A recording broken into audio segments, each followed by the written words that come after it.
Já reparou que, nas crises, a maioria corre em pânico enquanto poucos enxergam oportunidades?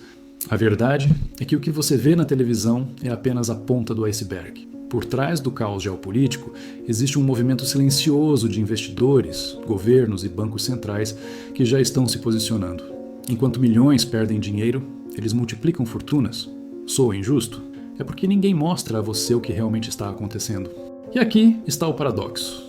Nunca se falou tanto em crise, mas nunca circularam tantos bilhões no sistema financeiro global. Enquanto você se preocupa com inflação e desemprego, elites estão acumulando ouro e comprando Bitcoin como se fossem os únicos portos seguros do futuro. O que parece contraintuitivo, apostar em ativos considerados arriscados pode ser justamente a chave para sobreviver ao que vem. Prepare-se, porque o que você vai ouvir agora não está na mídia. É um mergulho profundo nos bastidores da economia global, onde decisões invisíveis decidem o rumo do seu bolso.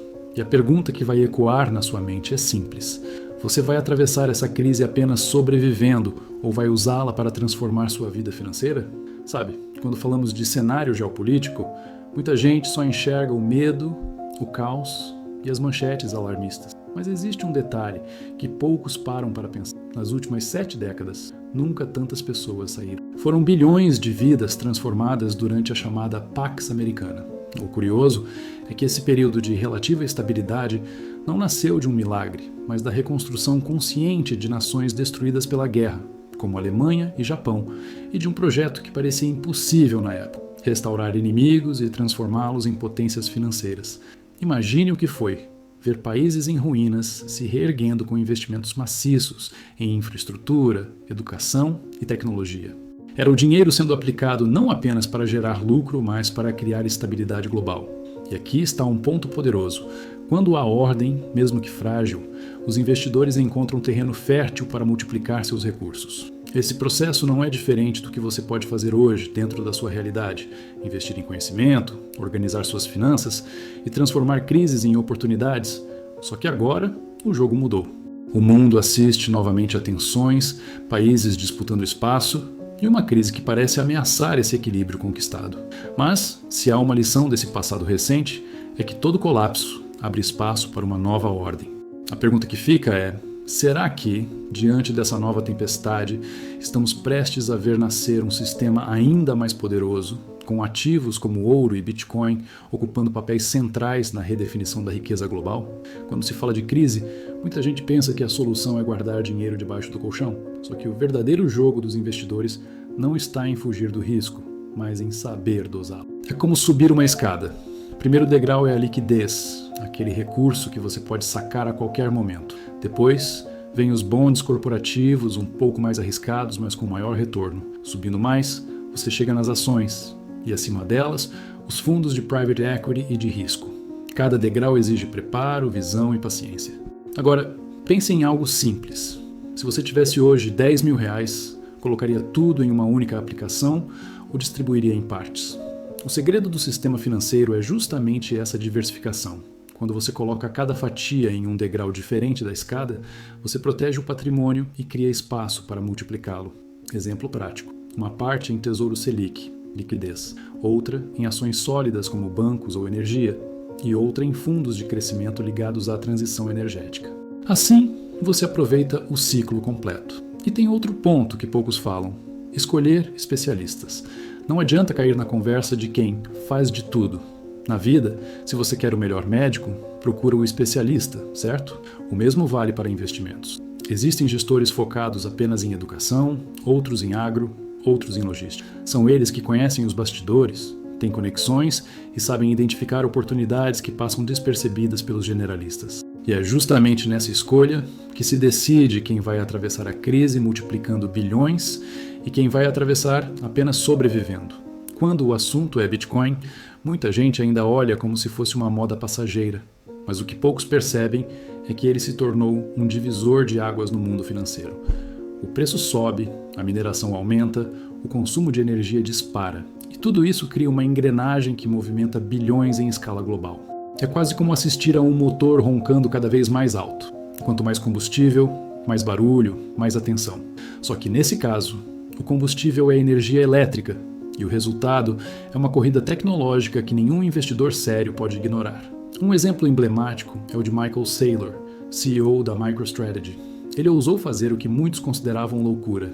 Pegou o dinheiro barato em dólar, aproveitou taxas baixas de dívida e usou esse recurso para comprar Bitcoin em larga escala. Uma jogada de risco altíssimo. Se o ativo valorizar, ele pode transformar sua empresa em uma das mais ricas do planeta. Mas se despencar, o estrago é devastador. É literalmente brincar com fogo. Pode aquecer ou pode queimar. E o curioso é que esse risco calculado atrai cada vez mais gestores ao redor do mundo.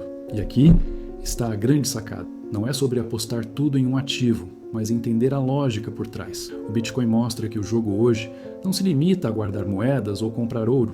Ele ensina que a ousadia, quando aliada à estratégia, pode transformar uma empresa ou até mesmo uma vida inteira. A questão é, você tem coragem de usar a crise como alavanca? Porque os maiores investidores não fogem do risco. Eles aprendem a domá-lo.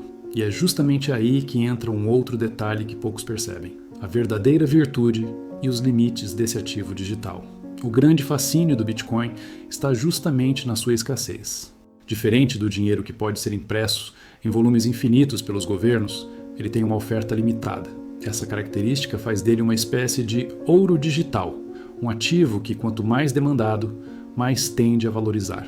É por isso que tantos investidores o enxergam como uma reserva de valor poderosa em meio a qualquer... Só que, assim como uma obra-prima de Picasso, sua raridade não significa que ele seja prático para o uso cotidiano. Imagine tentar comprar um sanduíche ou pagar um táxi com um quadro de Picasso.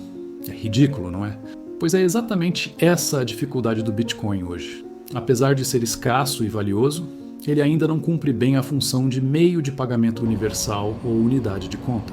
Ninguém calcula o preço de uma lâmpada, de um carro ou de uma casa em frações de Bitcoin.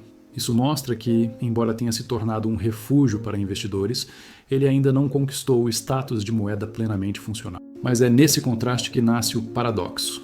Aquilo que limita o Bitcoin também o fortalece. Sua principal virtude está em proteger o patrimônio, não em comprar o pão da padaria. É como guardar uma joia rara. Você não usa todos os dias, mas sabe que ela está lá, crescendo em valor com o tempo. A questão que fica no ar é: será que o futuro das moedas será apenas sobre tecnologia ou precisará da combinação entre confiança, lastro e usabilidade? Essa dúvida abre caminho para um debate ainda mais intenso sobre moedas digitais emitidas por governos e o papel delas no tabuleiro geopolítico. Por muito tempo, acreditou-se que o futuro do sistema financeiro estaria nas chamadas moedas digitais emitidas pelos bancos centrais, as famosas CBDCs. A ideia parecia perfeita, unir a tecnologia do blockchain com a autoridade dos governos. Mas havia um detalhe que ninguém previa: a confiança. Porque não adianta ter tecnologia se o cidadão olha para o governo e pensa: será que meu dinheiro está realmente seguro? E é aí que mora a fragilidade de um sistema que depende de credibilidade em tempos de crise. Agora imagine um cenário de guerra cibernética, onde de um dia para o outro você acorda e não encontra o saldo no banco. Esse é o medo que vem crescendo e empurrando investidores a buscar refúgio em ativos que não dependem de um único emissor. É por isso que bancos centrais estão correndo para reforçar reservas de ouro, enquanto privados estão se voltando para o Bitcoin. Porque se as moedas fiduciárias podem ser apagadas com um clique, esses ativos surgem como muralhas contra o imprevisível. Essa corrida silenciosa revela algo poderoso. A verdadeira proteção não está apenas no que é oficial, mas no que é inquebrável. O ouro já provou esse papel ao longo dos séculos, e agora o Bitcoin aparece como seu herdeiro digital. O que antes parecia um experimento de nerds, hoje é tratado como seguro de vida em escala global. E quando governos e investidores correm ao mesmo tempo atrás de um porto seguro, a pergunta que fica é: será que estamos diante de uma transformação tão profunda que mudará para sempre o equilíbrio geopolítico do planeta? Depois da Segunda Guerra, o mundo parecia em ruínas, mas foi justamente nesse cenário de destruição que nasceu uma das maiores lições do século: reconstruir até os inimigos. Estados Unidos, que poderiam ter esmagado de vez Alemanha e Japão, decidiram investir pesado na recuperação deles. Resultado? Em poucas décadas, essas nações estavam entre as maiores potências financeiras do planeta. Esse movimento não foi apenas sobre dinheiro. Foi uma estratégia geopolítica que mudou o jogo e abriu espaço para que bilhões de pessoas saíssem da pobreza. Enquanto isso, a União Soviética desmoronava sob o peso de sua própria rigidez, transformando-se na Rússia de hoje. Só que a Rússia, com toda a sua herança cultural e militar, nunca aceitou ser tratada como coadjuvante. Quando viu a OTAN se aproximando cada vez mais de suas fronteiras, sentiu-se acuada. Esse sentimento de cerco, aliado a velhos fantasmas da história, acabou explodindo na guerra da Ucrânia. E é curioso como a crise que nasce em um ponto específico do mapa pode reverberar no bolso de todos os investidores, elevando o preço do ouro, do petróleo e até do Bitcoin. E nesse mesmo tabuleiro, a China se reinventa. De Mao a Deng Xiaoping, a estratégia foi clara: abrir-se ao capitalismo global sem perder o controle interno. Essa integração foi tão forte que gerou o maior ciclo de crescimento sincronizado da história da humanidade. Durante décadas, enquanto o Ocidente consumia, o Oriente produzia, um equilíbrio que parecia perfeito, mas que agora balança diante das tensões comerciais, das sanções e do medo de novos rompimentos. O que fica evidente é que cada movimento geopolítico redefine não só territórios, mas também o caminho do dinheiro, do comércio e das oportunidades para os investidores atentos. Pouca gente percebe, mas o Oriente Médio, tantas vezes lembrado apenas por conflitos, estava prestes a se tornar um dos maiores centros financeiros do planeta. A Arábia Saudita e Israel, dois históricos rivais, estavam caminhando para assinar um acordo capaz de transformar a região em um polo global de negócios. Imagine só, petrodólares sendo reciclados em infraestrutura, tecnologia e inovação, exatamente como Las Vegas surgiu no meio do deserto, de onde só havia areia e camelos. Começaram a brotar prédios monumentais, aeroportos modernos e até pistas de esqui artificiais. Esse movimento abriria também um corredor de comércio entre o Oriente Médio e a Índia, fortalecendo uma nova rota econômica. Para o Brasil, isso significaria bilhões em oportunidades, já que nossos portos, rodovias e ferrovias poderiam se tornar passagem estratégica de exportações. Só que, quando tudo parecia engrenar, a crise voltou a bater a porta. Os ataques do Hamas e a instabilidade regional travaram esse avanço, lembrando o mundo de que a política geopolítica da região é como uma bomba relógio. Basta um estopim para paralisar o progresso e afetar diretamente os investidores globais. E aqui está o ponto mais delicado. A responsabilidade não é apenas dos países da região. Estados Unidos e China, as duas maiores potências do mundo, precisariam conter seus aliados e evitar que essa instabilidade se transformasse em algo maior.